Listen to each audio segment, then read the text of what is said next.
So I have no financial disclosures here, but my videos are from my period in Narayan Nethralaya, and I'm grateful for them to have allowed me to do this.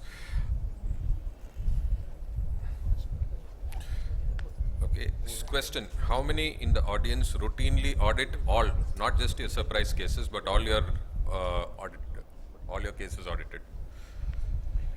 That's a surprisingly small number, and it's only when you measure everything that you know what is going out and how to fix it.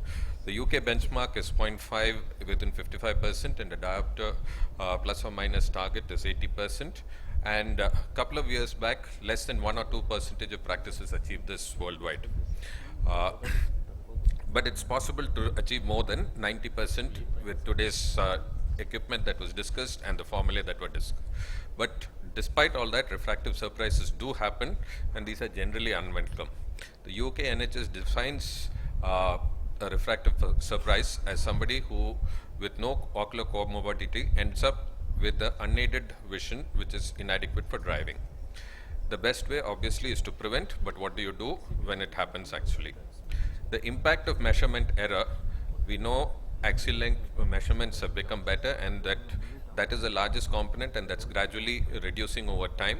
The second largest culprit is the estimated IOL position, and there is no perfect fix on this yet, though we are getting better at it. Okay, so when it happens, often we just need to look carefully. It could just be something as simple as everything else is perfect. Post-operatively, there is a capsular bag distension syndrome, which can be graded as 1 to 4.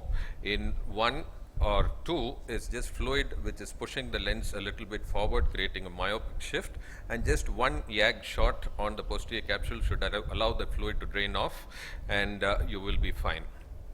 In grades 3 and 4, you may require a larger shot. Next thing, obviously, is to go for a surface procedure. Do the calculation of what is the refractive error involved, and raise a flap if needed, or just do a PRK and ablate the undesirable one. Myopic shifts are always easier to do than hyperopic and large astigmatic residual errors in these cases. So if it's smaller errors, and if you have access to a LASIK or some form of refractive correction on the cornea, this is probably the simplest and easiest method to follow. But not all of us have got this kind of a support, and not all cases refractive corneal procedure is the best. So this was a case where there is rhexis runoff. You can see the runoff is there, and that has allowed haptic to slip out. So that has dislocated the lens. One haptic is in the sulcus, and this is caused tilt. So there is a astigmatic error, as well as there is a spherical component involved. Basically, just need to dial that lens properly into the bag and keep the haptics well away from the area of the rhexis extension. That loop is going there, so it most likely will be okay. Our next case is a case where there was a IOL which was wrongly implanted, 10 diopters off. This is, you can see with the amount of fibrosis, it's several months post-operative, but the capsular phimosis, we could actually peel it off, and a small nick was initially created, and then using good quality viscoelastic and a microrhexis forceps, we were able to peel off the phimosed area, release the haptics from the bag, dial it out. I use scissors to cut it, but these are hydrophobic lenses, so you can see that it's a bit tough and it tends to flip.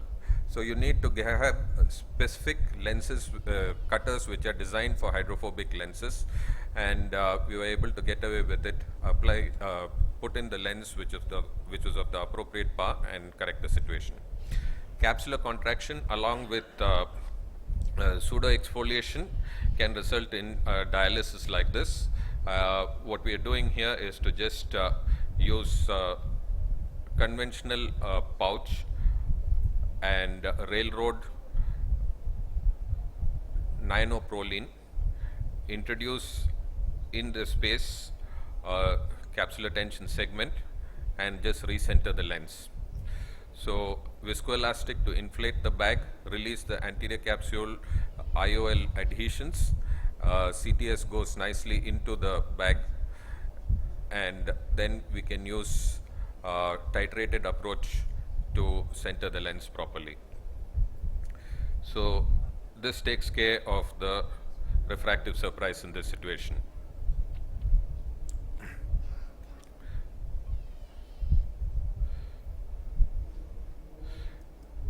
Okay, what calculator to use? I think that has been well covered. Barrett Toric IOL is probably now the best calculator.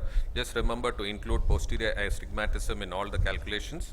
If you have a pre-existing with the rule astigmatism, you want to reduce it, but do not flip it and make it against the rule. If you have against the rule, it is probably okay to flip the axis, especially if it is a younger patient. But despite all this, when you do have a surprise or it is off axis, the Hardened Toric IOL calculator, which is available at astigmatismfix.com as well as on the ASCRS website, it lands you to this astigmatism fix again, is probably the best option to use. It will tell you, you input what toric lens you have put, what was the current refraction, and where is the axis the lens is sitting currently. It will give you the ideal position of this toric, the amount of rotation it must do, and it will also suggest to you when rotation is not the best idea and where you have to do a lens exchange. So here we are doing a rotation. This is almost 90-degree off, and basically it was a transcription error, and this is a couple of weeks after the primary surgery.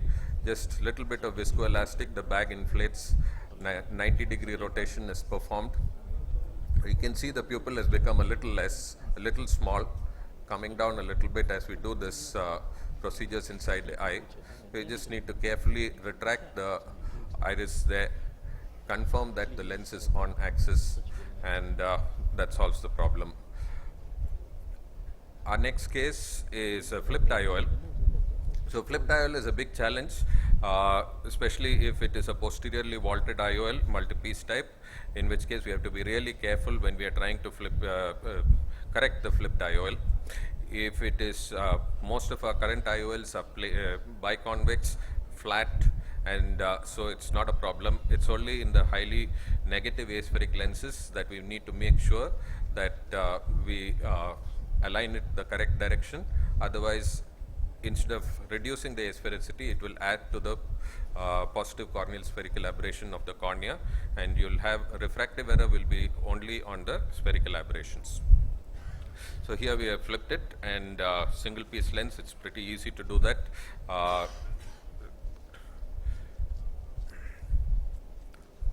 Okay.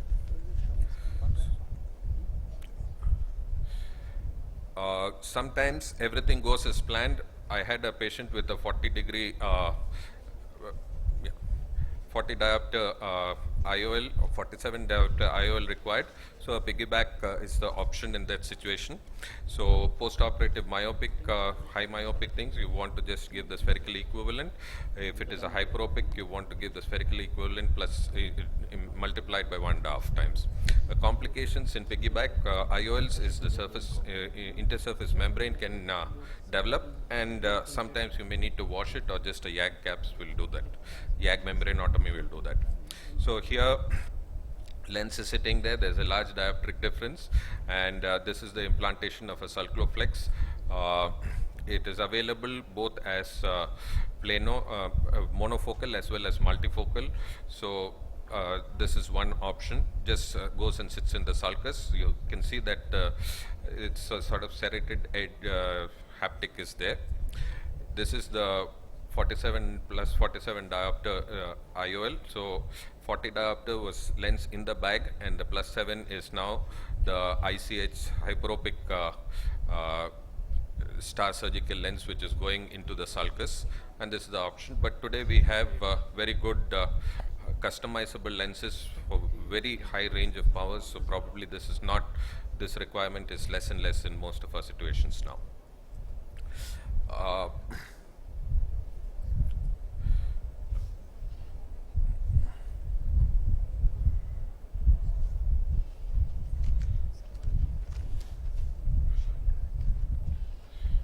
last and final case is refractive surprise can happen in ICLs as well. This is the wrong ICL implanted, and so here we want to explant it. Just open up the existing wounds. The subincisional haptic is using the Vukich manipulator is brought into the anterior chamber, grasp the haptic, and gently using a hand over hand technique we can pull it out.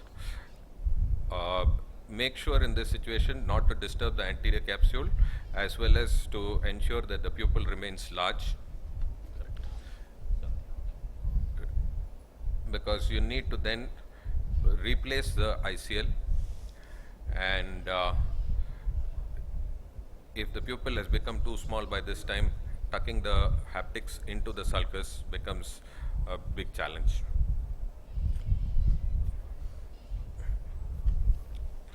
Thank you.